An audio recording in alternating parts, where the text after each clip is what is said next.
Supreme Mobiles and Supreme Super Apple Days. Get instant discount up to 15,000 on iPhone. Milky Mist Paneer. Milky Mist Paneer.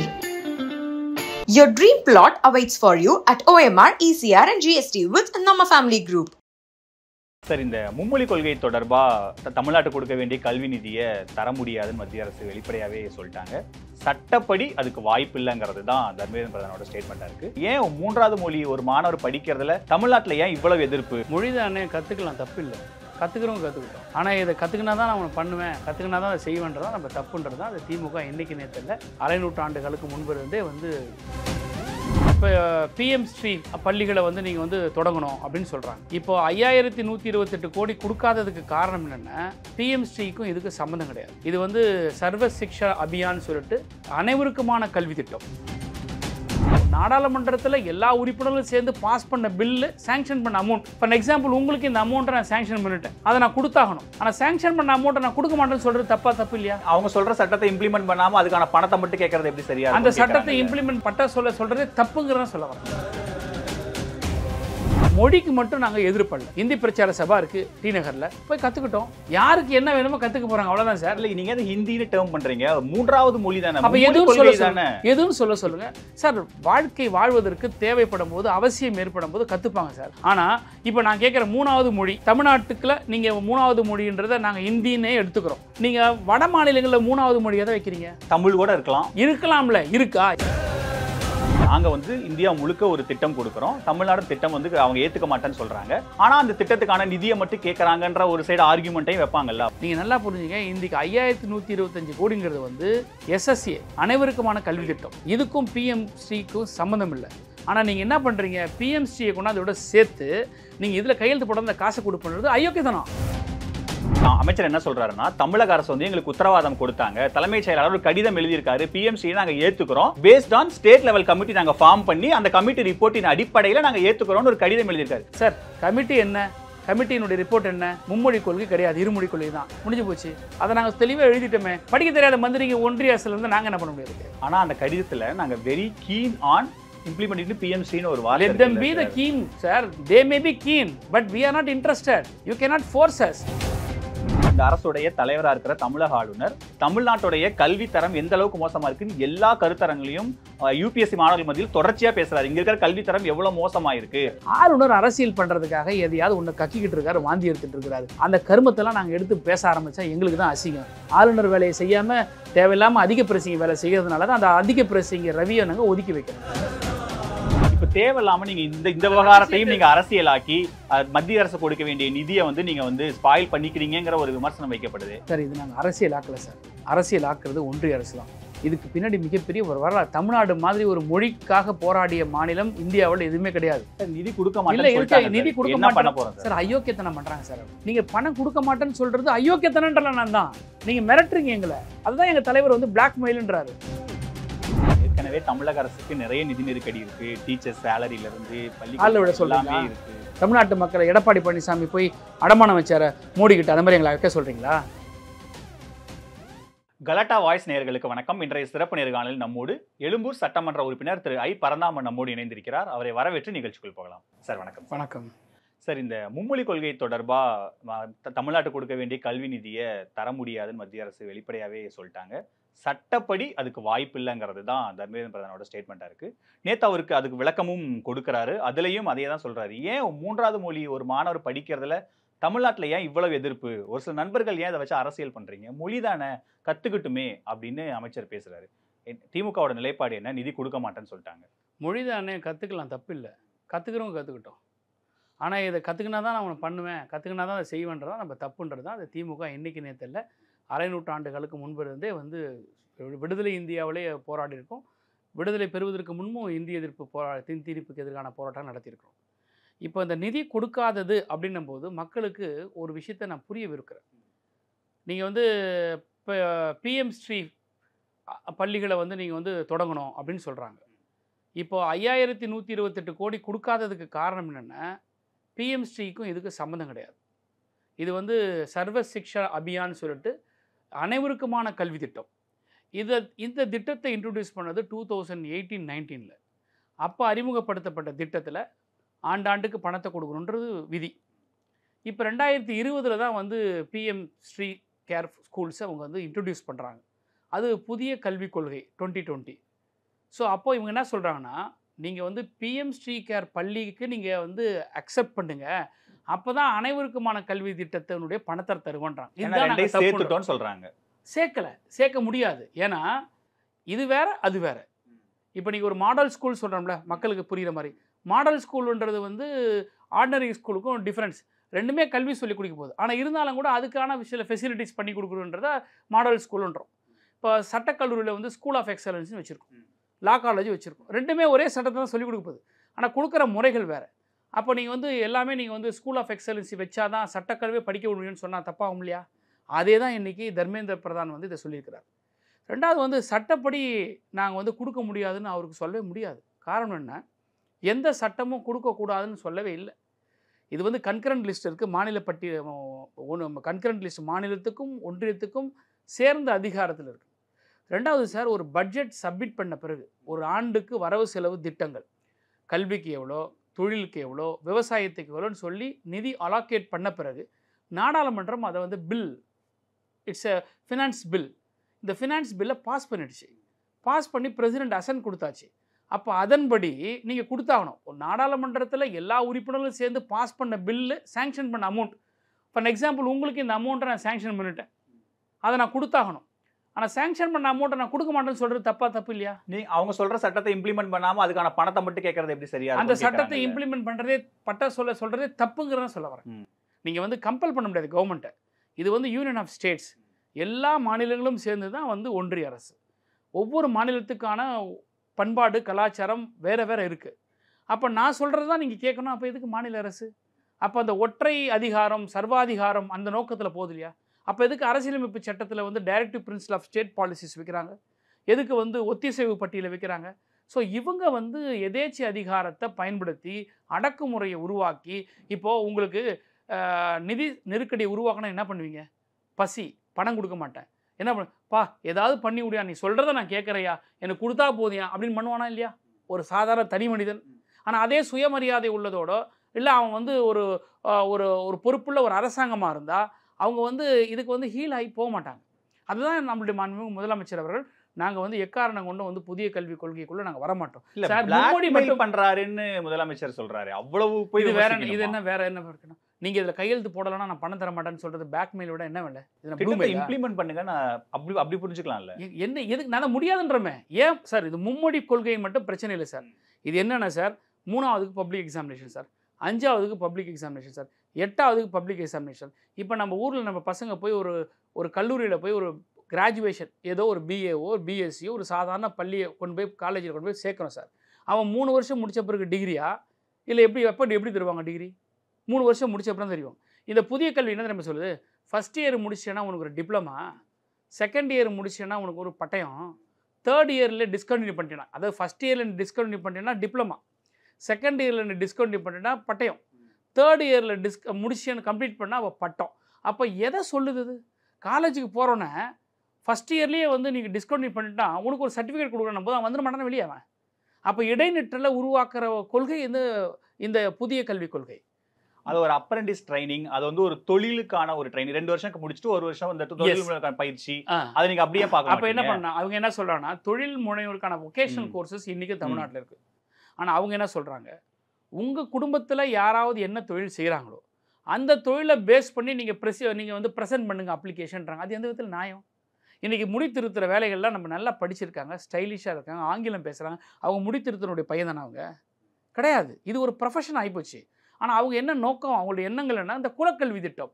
அப்போது தமிழ்நாட்டில் இருக்கக்கூடியவங்கெல்லாம் வந்து இன்றைக்கி நல்ல பல்வேறு நிலைகளில் உயர்ந்து வந்துக்கிட்டு இருக்கிறோம். இப்போ நம்ம குலக்கல்வியெல்லாம் தாண்டி வந்து இன்றைக்கி வந்து உயர் கல்வியில் பெற்றிருக்கிறோம்.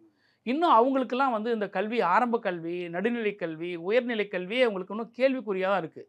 நாம் வந்து இன்றைக்கி தமிழ்நாட்டில் 40 வருஷத்துக்கு முன்னாடியே 1 கிலோமீட்டருக்கு ஒரு ஆரம்ப பள்ளி, 3 கிலோமீட்டருக்கு ஒரு மிடில் ஸ்கூலு, 5 கிலோமீட்டருக்கு high school, 8 kilometre higher secondary school, இந்த மாதிரி எதையாவது ஒன்று பிஜேபி கவர்மெண்ட்டு இந்தியாவில் எந்த ஒரு மாநிலத்திலையாவது இந்த மாதிரி ஒரு பகுப்பாய்வு செஞ்சு பள்ளிகளை நடத்துதா? கிடையாது. நீங்கள் வந்து மொழிக்கு மட்டும் நாங்கள் எதிர்ப்பல்ல. இந்தி பிரச்சார சபா இருக்குது டி நகரில், போய் கற்றுக்கிட்டோம். யாருக்கு என்ன வேணுமோ கத்துக்க போறாங்க, அவ்வளவுதான் சார். இல்ல நீங்க ஹிந்தின்னு டேர்ம் பண்றீங்க, மூன்றாவது மொழி தானே. அப்ப எதுவும் சொல்ல சொல்லுங்க. மூன்றாவது மொழினா எது சொல்ல சொல்லுங்க. நான் கேட்கிறேன், இந்தியாவுடைய அரசியலமைப்பு சட்டத்தில் அனுமதிக்கப்பட்ட அலுவல் மொழிகள் 22. அப்ப 22 மொழியும் ஒருத்தன் கத்துக்கணுமா? அவனுக்கு மூன்றாவது மொழி ஆப்ஷனல்ல தான இருக்கு. நீங்க அவர் அமைச்சர் கேக்குறது அது ஏன் ஹிந்தின்னு டேர்ம் பண்றீங்க? நான் என்ன கேக்குறேன், ஆப்ஷன்ன்றத வந்து why do you make force? நீங்க ஆப்ஷன் சொல்லிட்டீங்கல, ஆப்ஷனை படிச்சு போறான், அவ்வளவுதான். அவனுக்கு என்ன தேவையோ பண்ண போறான் சார். இன்னைக்கு சென்னையில் இருக்கிற ஆள் சார், அவர் வந்து மகாராஷ்டிராவுக்கு வேலைக்கு போறாரு. அவர் டிகிரி படிச்சார் தமிழ்நாட்டில், தமிழும் இங்கிலீஷ் தான் படிச்சாரு, ஹிந்தி தெரியாது, மராட்டி தெரியாது, ஆனா வேலைக்கு போறாரு. ஆனா அங்க போய் அவர் கத்துக்கிறாரு, மராட்டி கத்துக்கிறாரு, ஹிந்தி கத்துக்கிறாரு. அங்க போய் அந்த கத்துக்கிற ஸ்ட்ரகிள் இருக்குல்ல, அது வேண்டாம் நினைக்கிறாங்க. இங்க நீங்க நம்ம வந்து ஹோட்டல்ல வந்து இன்னைக்கு வந்து அவ்வளவு எதுக்கு ஹோட்டல்ல இன்னைக்கு வந்து பீகார்ல இருக்கிறவங்க, நார்த் ஈஸ்டர்ன் ஸ்டேட்ல இருக்கிறவங்கலாம் வந்து இன்னைக்கு சர்வர் சப்ளை பண்றாங்களே பிள்ளைங்கலாம், அவங்களாம் எந்த டியூஷன்ல போய் தமிழை போய் கத்துக்கிட்டாங்க? எந்த டியூஷன்ல போய் தமிழை போய் கத்துக்கிட்டாங்க? ஆனா சாம்பார் கூட்டு பொரியல் நம்ம கிட்ட பேசி பேசி சார், வாழ்க்கை வாழ்வதற்கு தேவைப்படும் போது, அவசியம் ஏற்படும் போது கற்றுப்பாங்க சார். ஆனால் இப்போ நான் கேட்குற மூணாவது மொழி தமிழ்நாட்டுக்குள்ள நீங்கள் மூணாவது மொழின்றதை நாங்கள் ஹிந்தின்னே எடுத்துக்கிறோம். நீங்கள் வட மாநிலங்களில் மூணாவது மொழியை தான் வைக்கிறீங்க. தமிழ் கூட இருக்கலாம்ல, இருக்கா? என்ன ரோட் மேப் உங்களுக்கு? தமிழ் இருக்கலாம் சார், அதுக்கான இது இருக்குல்ல, டாக்குமெண்ட்ல இருக்குல்ல. ஏமாத்த இருக்கலாம்லாம் சொல்லாதீங்க. 22 மொழி அஃபிஷியல் லாங்குவேஜ். அந்த 22 மொழியும் கத்துக்கிறதுக்கு வழி இருக்கா? இப்ப இது மும்மொழி கொள்கை இம்ப்ளிமெண்ட் ஆச்சுன்னா ஹரியானால இருக்கிற ஒரு மாணவன் தமிழ் படிக்க முடியும்னு மத்திய அரசு சொல்றாங்க சார். ஹரியானால இருக்கிற மாணவன் தமிழ் படிக்க முடியும் இல்ல, தமிழ் படிப்பதற்கு என்ன வழி, என்ன ஏற்படும்? தமிழ்நாட்டில் இருக்கிற நவோதயா ஸ்கூல்லேயே வந்து தமிழ் டீச்சர் இல்லை சார், தமிழ் பாடம் இல்லை சார். நீங்கள் அந்த நிலையை உருவாக்குறீங்க. இப்போது அந்த தமிழ்நாட்டில் இருக்கிற நவோதயா பள்ளியில் போய் அட்மிஷன் போடுறோம். அங்கே கேட்கும்போது என்ன, அவங்க தமிழ் டீச்சர் இல்லை, அதனால் நீங்கள் தமிழ் எடுத்துக்க முடியாது. ஸ்கான்ஸ்கிரிட் எடுத்துக்கிறீங்களா, ஃப்ரெஞ்சு எடுத்துக்கிறீங்களா? அப்போ அவன் என்ன பண்ணுவான்? ஆப்ஷனு அங்கே போய் சேர்ந்துருவான். அவங்க அப்பா சென்ட்ரல் கவர்மெண்ட் எம்ப்ளாயி, வேறு ஸ்டேட்லேருந்து வந்திருப்பாங்க, வேறு வழி இல்லாமல் போவாங்க. அப்போது ஒரு நிர்பந்தத்தை, ஒரு கட்டாயத்தை உருவாக்குறாங்க. இதுக்கு பின்னாடி ஒரு பெரிய ஒரு அரசியல் இருக்குது. நீங்கள் வந்து பீகாரில் வந்து போஜ்புரி லாங்குவேஜ் இருந்துச்சு, இன்றைக்கி என்னாச்சு? அது போயிடுச்சு. ஹிந்தி தான் பேசுகிறாங்க, பீகார் ஹிந்தி தான் பேசுகிறாங்க. ஸோ அந்த தாய்மொழி மெல்ல சாகும் சார். அது இல்லை, மும்மொழி கொள்கையே தாய்வழி கல்வியை ஊக்குவிக்கிறது தான். நீங்கள் தாய்வழி கல்வி ஒரு இணைப்பு மொழி, அது இல்லாமல் ஒரு அடிஷ்னல் மொழி, இதுதானே அதனுடைய சிஸ்டம். அடிப்படையே புரிய மாட்டாங்க. தாய்மொழி கல்வியை ஊக்குவிக்கணும்னா அந்தந்த மாநிலங்களுக்கு துட்டு கொடுங்க, நாங்கள் ஊக்குவிச்சுக்கிறோம். தமிழ்நாட்டுக்கு தாய்மொழிகளை நாங்கள் ஊக்குவிச்சுக்கிறோம். ஆந்திராவில் தெலுங்கு அவங்க ஊக்குவிச்சுப்பாங்க, கேரளாவில் மலையாளத்தை அவங்க ஊக்குவிச்சுப்பாங்க. நீங்கள் என்ன சார் எங்கள்கிட்ட வந்து நாட்டாமல் பண்ணுறீங்க? எங்களுடைய மொழியை நாங்கள் கற்றுக்குறோம். உலக அளவில் ஒரு கம்யூனிகபிள் லாங்குவேஜ் வந்து யூனிவர்சல் லாங்குவேஜ் ஆங்கிலம். முடிஞ்சு போச்சு விஷயம். இந்தியாவுக்குள்ளே 22 அஃபிஷியல் லாங்குவேஜ் இருக்குது.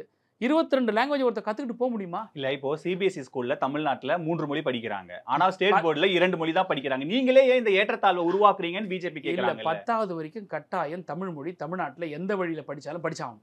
10வதுக்கு அப்புறம் +1 +2 போகும்போது ஆப்ஷன், புரியுதுங்களா? அது எல்லா இடத்துலையும் இருக்குது, புரியுதுங்களா? அதனால் வந்து சிபிஎஸ்சியில் வந்து ஹிந்தி இருக்குன்னா அப் டு 10th தமிழ் படிச்சே ஆகணும். அவங்க இல்லை, அவங்க 3 மொழி படிக்கிறாங்கல்ல. சிபிஎஸ்சியில் இருக்கிறவங்களோ இதில் நீங்கள் சொல்கிற மாதிரி கேவி ஸ்கூலில் இருக்கிறவங்களோ 3 மொழி படிக்கிறாங்க. எங்கே ஆனால் ஸ்டேட் போர்டில் படிக்கிற ஸ்டூடெண்ட் 2 மொழி தானே படிக்கிறாங்க. படிக்கிற 3 மொழி அவங்களுக்கு தடுக்கிறீங்கன்னு தானே கேட்குறாங்க அவங்க. இங்கே சார் கேவி ஸ்கூலில் எங்கே 3 மொழி படிக்கிறாங்க? இல்லையே. ஆங்கிலம் இல்லைன்னா ஆங்கிலம் மற்றும் ஹிந்தி தான். எங்கேயாவது ஒரு கேவி ஸ்கூலில் இப்போ ரைட் டு இன்ஃபர்மேஷன் ஆக்டில் வாங்கி நாங்கள் பொது தளத்தில் போட்டிருக்கோம். தமிழ் டீச்சர்ஸே இல்லை. அப்போ எங்கேருந்து சொல்லிக் கொடுக்க போகிறீங்க? அதனால் இதெல்லாம் வந்து பம்மாத்தி ஏமாத்துற வேலை சார். இது நான் என்ன கேட்குறேன், எதுக்கு இப்படி முரண்டு பிடிக்குது மத்திய அரசு? ஏன் முரண்டு? உங்களால் என்ன பண்ண முடியும்? மக்களை பொறுத்த வரைக்கும் மாநில அரசுடைய கண்ட்ரோல். மக்கள்ன்ற ஒரு உயிர் இருக்க, மனிதன்ற உயிர் இருக்க, அந்த மனிதனுக்கு தேவையான உச்சி முதல் பாதம் வரை செய்ய வேண்டிய எல்லா பொறுப்பும் மாநில அரசுக்கு இருக்குது. அதுக்கு ஒரு கூட்டு முயற்சி தான் மத்திய அரசு. ஏன்னா அந்த மனிதன் வரி கட்டுறான், அந்த வரியை நாங்கள் உங்களுக்கு செலுத்துகிறோம். அப்போ வந்து உங்களுக்கு கலெக்டிவ் ரெஸ்பான்சிபிலிட்டி இருக்குது. அப்போ ப்ரைமரி ரெஸ்பான்சிபிலிட்டி யார்கிட்ட இருக்குது? மாநில அரசுக்கிட்ட தான் இருக்குது. அப்போது நீங்கள் கல்விக்கு உண்டான பணத்தை கொடுக்கறத விட்டுட்டு நான் சொல்கிறத நீங்கள் செஞ்சு கையெழுத்து போட்டால் தான் நான் பணம் கொடுப்பேன்றது எந்த வித நியாயம்? அது நாளைக்கு இது நீதிமன்றத்துக்கு போகும் சார்.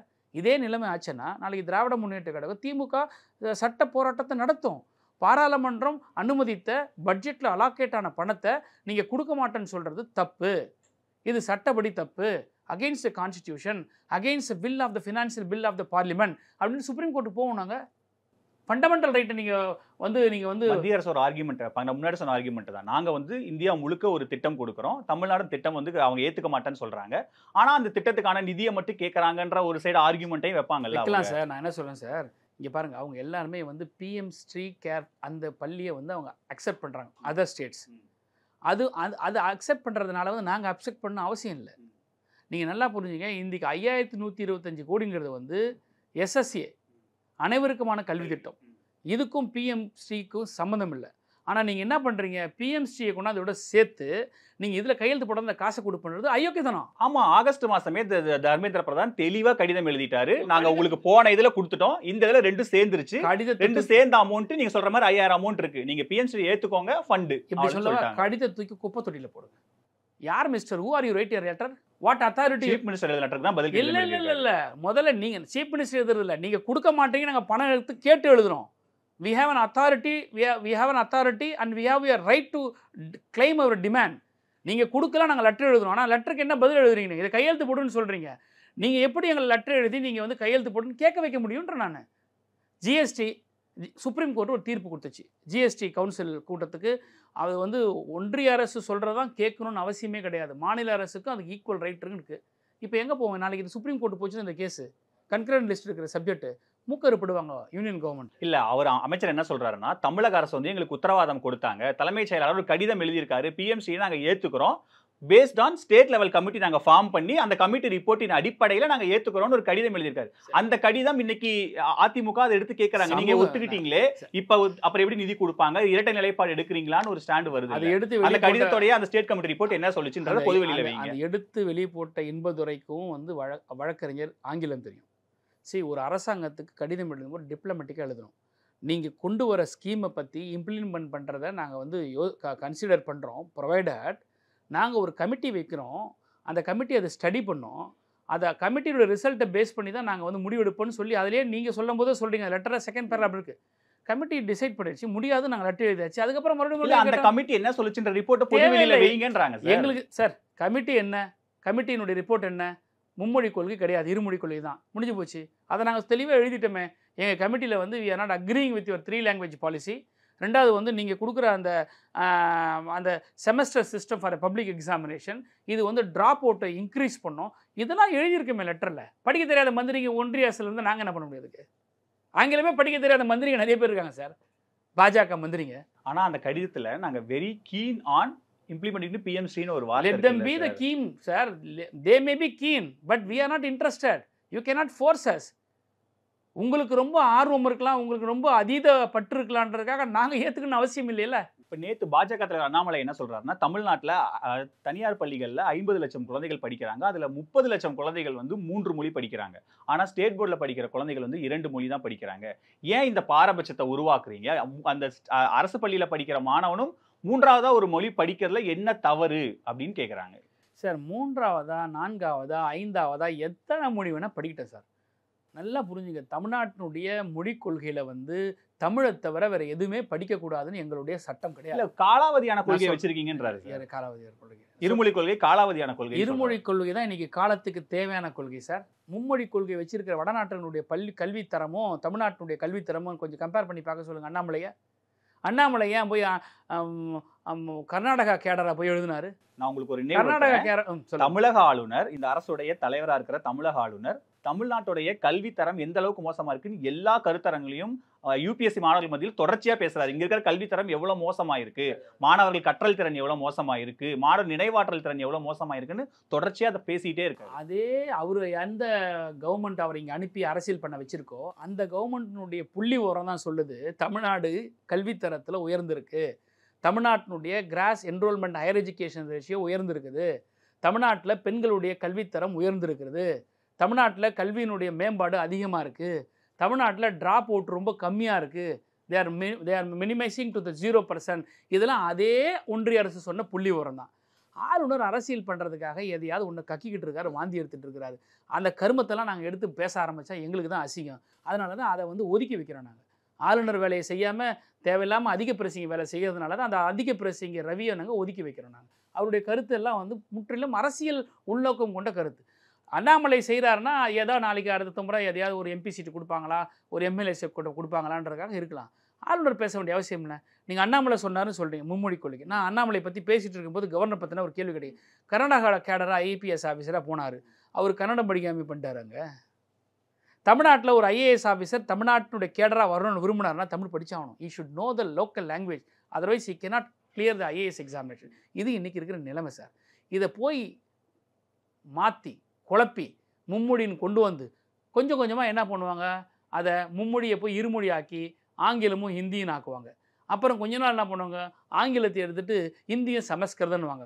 மொத்த பேரும் முட்டா பயலாக தான் இந்தியாவில் சுற்றிட்டு தேவையில்லாத அச்சம் இல்லையா? அப்படிலாம் நம்ம ஒரு மொழியை அப்படி இது பண்ணிட முடியுமா சார்? தமிழ் மாதிரியான ஒரு மொழியை நீங்க நான் கேட்குறேன் சார். சரி சார், விடுதலை இந்தியாவில் 1965 அரசியலமைப்பு சட்டத்தில் நேரு நாடாளுமன்றத்தில் அஷூரன்ஸ் கொடுத்ததுக்கப்புறம் 22 அலுவல் மொழிகளில் எத்தனை மொழிகளை இந்த ஒன்றிய அரசு வந்த எல்லா கவர்மெண்ட்டும் இன்க்ளூடிங் காங்கிரஸ் வாஜ்பாய் கவர்மெண்ட் எத்தனை மொழிகளை இவங்க ப்ரொமோட் பண்ணியிருக்காங்க, என்ன நடவடிக்கை எடுத்திருக்காங்க, ஒவ்வொரு மொழிக்கும் இவங்க செலவு படுகிற நிதி எவ்வளவு, சமஸ்கிருதத்துக்கு இவங்க எவ்வளோ செலவு பண்ணுறாங்க, இந்திக்கு எவ்வளோ செலவு பண்ணுறாங்க, தமிழுக்கு பண்ண முடியுதா, பிற 22 மொழிகளுக்கு இவங்களால் செய்ய முடியுதா? ஸோ இவங்களை வந்து பாராபட்சத்தோடு இருக்கிறாங்க, இவங்க வந்து ஒரு உள்நோக்கத்தோடு இருக்கிறாங்க. பேருக்கு தான் மும்மொழி கொள்கை, ஏதாவது 3வது மொழின்னு சொல்லுவாங்க. ஆனால் எது 3வது மொழின்னு கேட்டால் பதிலே இல்லை. நீங்கள் ஏன் ஹிந்தி நினச்சிக்கிறீன்றீங்க? அப்போ எதையா சொல்லுங்கள். நீங்கள் 3வது மொழி ஹிந்தி இல்லைங்கிறீங்க, அப்போ எந்த மொழி? நீங்க சொல்ற அலுவல் மொழியில 22 மொழிகளை எந்த மொழி வேணா எடுத்து படிக்கட்டுங்கிறது தான் அவங்க சொல்றாங்க. அப்போ எனக்கு எந்த மொழி தேவைன்றது நான் என்ன சூஸ் பண்ணணும்? நான் எங்கே வேலை செய்ய வேண்டும்னு தெரியும் சார். நான் படித்தேன்னா நல்ல வேலை போகிறேன், அவ்வளோதான் முடிஞ்சு போச்சு. எந்த மாநிலத்துக்கு போகிறேன்னு எனக்கு தெரியாதே. அப்போ 22 மொழியும் நான் படிக்கணும்னா 3வது மொழி? ஒரு மனிதனால் 22 மொழியும் படிக்க முடியுமா சார்? ஒன்று தெரியுமா சார், இந்த ஆர்எஸ்எஸ் சித்தாந்த சங்கிகளுடைய சித்தாந்தம்னா தெரியுமா சார்? விடுதலை பெறுவதற்கு முன்பே இந்தியாவில் தமிழ்நாட்டில் சமஸ்கிருதம் படித்தாதான் மெடிக்கல் காலேஜில் அட்மிஷன் ஒன்று இருந்தா இல்லையா? சமஸ்கிருதம் படித்தாதான் 1919, 20, 21 சமஸ்கிருதம் படித்தாதான் மெடிக்கல் காலேஜ் அட்மிஷன். அன்றைக்கி அப்படி வச்சுருந்தாங்க. ஆனால் திராவிட இயக்கங்கள் உள்ளே வந்து போராடின பிறகு தான் அதை நீக்கணும். இன்றைக்கி இது எங்கே போய் முடியும் தெரியுமா? அல்டிமேட்டாக 100 வருஷத்துக்கு முன்னாடி இருந்த சப்ஜெக்ட் தான் சைக்கிளில் வரும் அப்படியே. அதுக்கப்புறம் என்ன ஆகும்?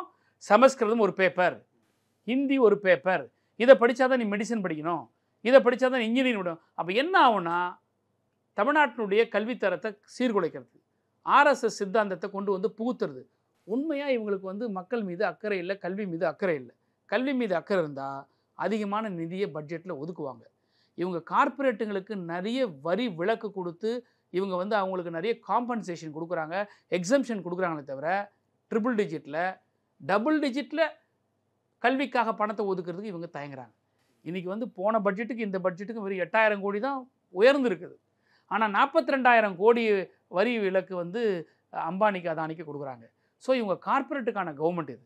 இதுக்கு பின்னாடி பெரிய அரசியல் இல்லை. அவங்க பிஜேபி சைடில் இந்த விவகாரம் தொடர்பாக இன்னொரு முக்கியமான விமர்சனம் என்ன வைக்கப்படுதுன்னா, அமைச்சர்களோட குழந்தைகள், சட்டமன்ற உறுப்பினரோட குழந்தைகள், அமைச்சர்கள் நடத்துகிற பள்ளிகள் எல்லாத்துலேயுமே, சிபிஎஸ்சி பள்ளிகள் எல்லாத்துலேயுமே மும்மொழி கொள்கை இருக்குது. அமைச்சரோட குழந்தை ஃப்ரெஞ்சு படிக்கலாம், வேற லாங்குவேஜ் படிக்கலாம். ஆனால் ஒரு அரசு பள்ளியில் படிக்கிற ஏழை மாணவன் தமிழ் இங்கிலீஷ் மட்டும் தான் படிக்கணுமா? ஏன் அவனுக்கு அந்த 3வது மொழி படிக்க உரிமை இல்லையான்னு ஒன்று. அப்போ பணம் படைச்சவங்க மட்டும் தான் 3வது மொழி படிக்க முடியும், ஏழை படிக்க முடியாதா அப்படின்னு கேட்குறாங்க. இதெல்லாம் வந்து விதண்டாவாதம். தமிழ்நாட்டை பொறுத்த வரைக்கும் தமிழ் படிக்காமல் யாரும் 10வது பாஸ் பண்ண முடியாது. அது எந்த பள்ளிக்கூடமாக இருந்தாலும் சரி. சார் சிபிஎஸ்சியில் 3 மொழி படிக்கிறாங்க. இல்லை சார், அது 10வதுக்கு அப்புறம் தான் சார் அவங்க 10வது அவங்க அவ்வளோ ஆப்ஷன் ஸ்டேட் போர்டில் அந்த ஆப்ஷன் கூட சரி. இல்லை நான் என்ன கேட்குறேன் இங்கே பாருங்க, ஆனால் தமிழ் அவங்களால நீக்க முடியுதா? 3 மொழி படிக்கிறான், தமிழை நீக்க முடியுதா? இல்லை, அவன் தமிழோட சேர்ந்து தமிழ் இங்கிலீஷ் இன்னொரு மொழி படிக்கிறான். உங்களுக்கு தமிழ் இங்கிலீஷோட நான் என்ன சொல்றேன் கேட்குறாங்க. நான் என்ன கேட்குறேன், who are you to impose on me? It's my state, it's my people, it's my wish. என்ன நீங்கள் இன்னொன்று படிக்கணும்னு நீங்கள் எப்படி சார் சொல்ல முடியும்? நீங்கள் ஒன்றும் இல்லை சார், நம்ம 2 பேரும் வச்சுப்போம் சார், நீங்கள் இதை தான் சாப்பிடணும்னு என்ன சொல்ல முடியுமா? எனக்கு எது பிடிக்குதோ அதான் சாப்பிட முடியும். என்ன திரிக்கிறீங்க நீங்கள்? நான் இதை நீங்கள் சாப்பிட்டா தான் நான் தருவேன், சாப்பாடு போடுவேன்னா என்ன அர்த்தம்? அது இதெல்லாம் வந்து அரசியலமைப்பு படி எதிரானது சார். இல்லை, பணம் படைச்சவங்களுக்கு தான் 3 மொழி, ஏழைகளுக்கு 2 மொழி, இவ்வளோதான் அவங்க சொல்கிறாங்க. இதெல்லாம் அரசியல் பேசுகிற விஷயங்கள். பணம் படித்தவங்க பணம் படிக்காதவங்க யாருக்கு எது தேவையோ அதை படிச்சுக்க போகிறாங்க, அவ்வளோதான். ஏன் அரசு பள்ளியில் படித்த மாணவர்கள்லாம் மயில்சாமி அண்ணாதுரை வந்து இன்றைக்கி விண்வெளி ஆராய்ச்சியில் வந்து பெரும் சாதனை படைக்கலையா? அப்துல் கலாம் வந்து அரசு பள்ளியில் படித்தவர் வந்து இன்றைக்கி விண்வெளியில் சாதனை படைக்கலா? யார் யார் என்னென்ன ஃபீல்டில் டெவலப் ஆகிறாங்களோ அந்த ஃபீல்டில் டெவலப் ஆகிட்டு போகிறாங்க சார், அவ்வளோதான் சார், முடிஞ்சு போச்சு. இது எதுக்கு நீங்கள் திணிக்கிறீங்கன்னு தான் எங்களுடைய கேள்வி. நீங்கள் ஏன் இதை போய் கம்பல் பண்ணுறீங்க? பேசிக் அனைவருக்குமான கல்விங்கிற ஒரு திட்டத்துக்கு நீங்கள் பணத்தை கொடுக்காம புதிய கல்விக் கொள்கைக்கு பணம் கொடுப்பேன்னு சொல்றதுல எந்த வித நியாயம் தான் எங்களுக்கு கேள்வி. ஏற்கனவே நீட் தொடர்பாகவும் இதே மாதிரி விஷயங்களை தமிழக அரசு முன்னெடுத்தது, நாங்கள் ரகசியம்லாம் தெரியும்லாம் சொன்னாங்க. இப்போ வந்து அது குடியரசுத் தலைவர்கிட்ட பெண்டிங்ல இருக்கு. இப்போ தேவையில்லாம நீங்க இந்த விவகாரத்தையும் நீங்க அரசியலாக்கி மத்திய அரசு கொடுக்க வேண்டிய நிதியை வந்து நீங்க வந்து ஸ்பாயில் பண்ணிக்கிறீங்கிற ஒரு விமர்சனம் வைக்கப்படுது. அதுக்கு உங்க பதில் சார்? இது நாங்கள் அரசியல் ஆக்கல சார். அரசியல் ஆக்குறது ஒன்றிய அரசு தான். இதுக்கு பின்னாடி மிகப்பெரிய ஒரு வரலாறு. தமிழ்நாடு மாதிரி ஒரு மொழிக்காக போராடிய மாநிலம் இந்தியாவில் எதுவுமே கிடையாது. நிதி கொடுக்க இல்ல மாட்டேன்னு இருக்கு, சொல்லிட்டாங்க நிதி சார். கொடுக்க என்ன பண்ண மாட்டேன் போறோம் சார், அயோக்கியத்தனம் பண்றாங்க சார் அவங்க. நிதி கொடுக்க மாட்டேன் செகண்ட் வரேன், முதல்ல புரிஞ்சுங்க. சுதந்திர இந்தியா விடுதலை பெறுவதற்கு முன்பே மொழிக்கு விடுதலைக்காக போராடின மண்ணு தமிழ்நாடு. 1934ல் மொழிக்காக போராடுறது தமிழ்நாடு. அந்த மாதிரியான ஒரு வைப்ரண்ட் பூமியில் வந்து நீங்கள் வந்து பை லாங்குவேஜை நீங்கள் வந்து அபாலிஷ் பண்ணுவேன்னு சொன்னால் எப்படி ஒத்துக்க முடியும்? நீங்கள் பணம் கொடுக்க மாட்டேன்னு சொல்கிறது அயோக்கியத்தனன்றல நான் தான். நீங்கள் மிரட்டுறீங்க எங்களை. அதுதான் எங்கள் தலைவர் வந்து பிளாக்மெயிலுன்றாரு. நாங்கள் முடியாதுன்னு சொன்னால் நீ கேட்டுக்கிட்டு போனோம். அதை விட்டு நான் வந்து இது படித்தாதான் நான் கொடுப்பேன்னு சொல்கிறது தான் அயோக்கியத்தனம், பிளாக்மெயில். இது நீங்கள் எப்படி எங்களை நீங்கள் சொல்ல முடியும்? சட்டப்படி நான் கேட்குற தர்மேந்திர பிரதானையோ இல்லை அண்ணாமலையோ இல்லை யாரோ அரசியலமைப்பு சட்டத்தில் இந்த சரத்தின்படி இப்படி நாங்கள் சொல்கிறது சரி, மாநில அரசு கட்டுப்பட்டவன் நாளைக்கு எடுத்து காட்ட சொல்லுங்கள், விவாதத்துக்கு வர சொல்லுங்கள். திமுக ஏற்றுட்டு போகுது. சரி, இப்போ நிதி கொடுக்க மாட்டேன்னு சொல்லிட்டாங்க சார். திமுகவோட அடுத்த கட்ட என்ன வேணா செய்வாங்க? நீதிமன்றத்துக்கு கூட போவோம். அதான் முன்னாடியே சொன்னேன் உங்களுக்கு ஆரம்பத்தில், நீதிமன்றத்துக்கு போவோம். இல்ல இவங்க நீட் விவகாரம் மாதிரி திரும்பவும் இது அரசியலாக்கி திரும்பவும் இப்ப நீட் நடந்துட்டு தான் இருக்கு. அந்த மாதிரி ஒரு இடத்துக்கு கொண்டு வரதான் போறாங்க. அரசியல் ஆக்குறது யாரு? அதிமுக சொல்றாங்க. அரசியல் அதிமுக விடுங்க சார், ஒரு அடமானப்பட்ட கட்சி சார், சுயமரியாதை இல்லாத கட்சி, முதுகெலும்புள்ள கட்சி. அதை கொண்டாந்து இங்க கொண்டு சேர்க்குறீங்க நீங்க. அவர் கேட்டா எடப்பாடி பழனிசாமி வலியுறுத்தல வெங்காயம் தோலை உரிக்கிறேன்னு வர அவரு. எடப்பாடி ஆட்சியில நிதி வந்துட்டு தானே சார் இருக்குது. இப்பதானே சார் தரமாட்டேங்கிறாங்க சார். இப்பதானே 2020 தானே சார் இதை கொண்டு வராங்க. நியூ எஜுகேஷன் பாலிசி 2020 தான் சார் கொண்டு வராங்க. 2021 எங்களோட கவர்மெண்ட் வருது சார். எடப்பாடி வரலன்னா எடப்பாடி கவர்மெண்ட் எப்போ போச்சு? 21 போயிடுச்சு. அதுக்காக எடப்பாடி புனிதவரா? ஒரு மத்திய அரசை கண்டிக்கிறதுக்கு கூட அவரால் வந்து வலிமை இல்லை. அதுக்கப்புறம் எதுக்கு நீங்கள் அவரை கொண்டாந்து நீங்கள் சேர்க்குறீங்க நீங்கள்? ஆனால் அவங்க தான் எதிர்கட்சி, அவங்க ஒரு விமர்சனத்தை முன்னெடுக்கிறாங்க. என்ன விமர்சனத்தை முன்னெடுக்கிறாங்க? அவங்களால என்ன பண்ண முடிஞ்சு தமிழ்நாட்டுக்கு? அவங்களால தான் நீட்டு இந்த பாலாபுரை தொடர்ச்சியாக எக்ஸ்போஸ் பண்ணுறாருல. அமைச்சர் என்ன சொன்னார், லெட்டரில் என்ன அவரு தொடர்ச்சியாக அவரே எக்ஸ்போஸ் பண்ணிட்டார் சார். ஒரு லெட்டரை போட்டு அவர் மக்களுக்கு வெளிச்சத்தை காட்டினார். தமிழ்நாடு அரசாங்கம் ஒத்துக்குச்சின்னு லெட்டர் எழுதுன்னு சொன்னார். அந்த லெட்டரில் ஒத்துக்கலைன்றது ஆங்கிலம் படித்த எல்லாருக்கும் புரியும். ஆங்கிலம் படிக்க தெரியாத அதிமுகவை சேர்ந்தவங்க இருந்தாலும் நாங்கள் ஒன்றும் பண்ணோம். அதனால தான் சொல்கிறோம், ஐயோ பாவம் மும்மொழி கொள்கைக்கு போயிடாதீங்க. இருமொழி கொள்கையில் இருக்கும்போது உங்களுக்கு ஆங்கிலம் சரியாக படிக்க வர மாட்டேங்குது. இன்னும் மும்மொழியை கொண்டாந்துட்டு இன்னும் பிளஃபிங் ஆக போறீங்கன்றதை நாங்கள் சொல்கிறோம் ஏடிஎம்கேக்காரங்களுக்கு. இப்போ தமிழக அரசுடைய அடுத்த கட்ட நடவடிக்கை என்னன்னு சொன்னீங்கன்னா நேர்காணல முடிச்சு. இல்லை, அதாவது வந்து இப்போ நாங்கள் வந்து அடுத்த கட்ட நடவடிக்கை என்னங்கிறத கட்சியினுடைய தலைவரும் தமிழ்நாட்டுடைய முதலமைச்சரும் சொல்லணும். ஆனால் what are the possibilities and probabilities? ஒரு வழக்கறிஞரா இப்போ நீங்கள் எங்களுக்கு கொடுக்க மாட்டீங்க. எங்களுக்கான தேவைகள் வந்து எங்களை வந்து ஃபினான்ஷியல் கன்ஸ்ட்ரெயினை உருவாக்கணும்னு நீங்கள் பார்க்குறீங்க. பொலிட்டிக்கலாக பண்ணுறது வேறு, ஆர்ப்பாட்டம் பண்ணுறது, போராட்டம் பண்ணுறது அது வேறு. ஆனால் அதே சமயத்தில் சட்டப்படி உச்சநீதிமன்றத்தை நாங்கள் நாடுவதற்கு எங்களுக்கு இடம் இருக்குது. நீதிமன்றத்தினுடைய படிக்கட்டுகளை போவோம், கதவு தட்டுவோம், நாங்கள் நியாயத்தை வைப்போம், வாங்கின்னு வருவோம். எப்படி கவர்னர் விஷயத்தில் வந்து குட்டு வாங்கிட்ட பிறகு திரும்பி பின்வாங்குறாங்க? ஏற்கனவே தமிழக அரசுக்கு நிறைய நிதி நெருக்கடி இருக்கு. டீச்சர்ஸ் சேலரியில இருந்து காலைல விட சொல்றீங்களா? தமிழ்நாட்டு மக்களை எடப்பாடி பழனிசாமி போய் அடமானம் வச்சார மோடி கிட்ட, அந்த மாதிரி எங்களை வைக்க சொல்றீங்களா? சுயமரியாதை மண்ணு சார், சுயமரியாதை இயக்கத்துக்காக உருவாகலை சார். வெறும் தேர்தலுக்காகவே வந்து இன்னைக்கு கட்சி ஆரம்பிச்சு நாளைக்கு முதலமைச்சர் சொன்ன கட்சி திமுக இல்லை சார். 10 ஆண்டு 20 ஆண்டு காலம் வெயிட் பண்ணி ஆட்சிக்கு வந்தது சார். 49ல் தொடங்கி 67 தான் ஆட்சிக்கு வரும். இது ஒரு சமுதாய இயக்கமாக தோற்றுவிக்க ஒரு கட்சி. இது தேர்தலுங்கிறது 2ஆம் பட்சம் தான். நேற்றுக்கு கூட எங்களுடைய துணை முதலமைச்சர் சொல்லியிருக்காங்க, கொள்கை என்றது எங்களை மானத்தை மறைக்க இடுப்பில் கட்டுற துண்டு, பதவிங்கிறது வந்து தோளில் போட்ட துண்டு, எங்களுக்கு அதுதான் முக்கியமே தவிர பதவிக்காக நாங்கள் எதையுமே வந்து துறக்க மாட்டோம், எதையும் விட்டு கொடுக்க மாட்டோம்னு வெளிப்படையாக சொல்லியிருக்கோம் நாங்கள். ஸோ இதுதான் எங்கள் திமுக ஸ்டாண்டு. ஆட்சியே கலைக்கக்கூடிய நிலைமைகள் அந்த காலகட்டத்தில் ஏற்பட்ட போது கூட கலைஞர் இருக்கக்கூடிய காலகட்டத்தில் உறுதியாக நின்னார் கலைஞர். அந்த வழியில் வந்து எங்களுடைய தலைவர், இந்த கட்சி எப்படி எங்களுடைய சுயமரியாதை நாங்கள் விட முடியும்? இது திமுகவுடைய சுயமரியாதை இல்லை, தமிழ்நாட்டின் சுயமரியாதை, தமிழ் இனத்தின் சுயமரியாதை, ஒவ்வொரு தமிழ்நாட்டு குடிமக்களுடைய சுயமரியாதை. ஸோ என்ன நடக்குதுன்னு பார்ப்போம் சார். இவ்வளோ நேரம் உங்கள் நேரத்தை எங்களோட செலவழிச்சதுக்கு நன்றி.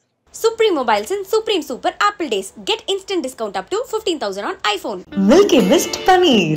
Milky Mist Paneer. Your dream plot awaits for you at OMR, ECR and GST with Nama Family Group.